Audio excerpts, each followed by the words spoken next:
Panohsan gadosan bir uvoqqa zo'r, ummatni sinadi senla Xudoyim. Bilsam da har kuni çekişing ozor, ben seni unuttum, kechir gazoyim. Ay shu ishrat ichra yashayapman men, sening och qolganing kelmas xayolga.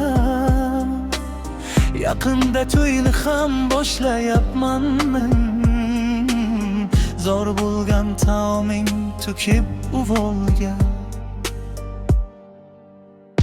Kechirgin gazoyim, kechirgin meni, hatto sen haqingda yozmadim bir şey. Dinim bir bo'lsa da unutdim seni, mahsharga borganda Robbim nima der? Duo ham unutdim hatto, o'zim nafsim bilan bo'lib ovora. Gazoyim kechirgin, kechirsin Xudo, qiyomatda so'rovim kamaysa zo'ra. Yaxshi kunlaring ham balki oldinda, uzoq zulmatdan so'ng o'tadi tong ham. Lekin men yoningda bo'lmadim tunda, duola dardingga bo'lmadim malham.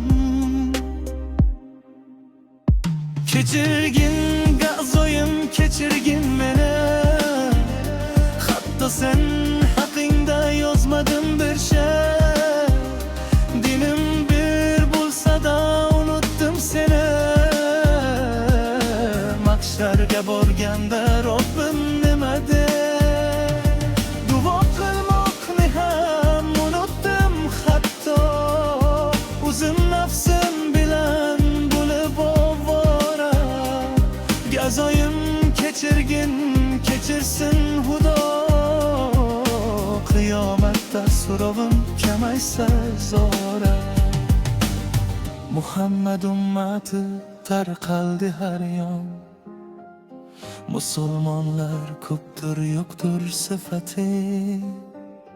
Hatto xalifalik jim ko'zi har yon, musulmonlarning bugun kofir ulfati.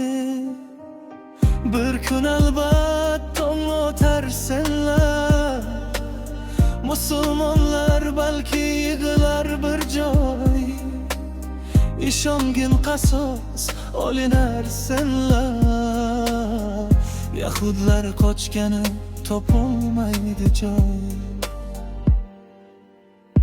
Kechirgin gazoyim, kechirgin meni, hatto sen haqingda yozmadim bir şey.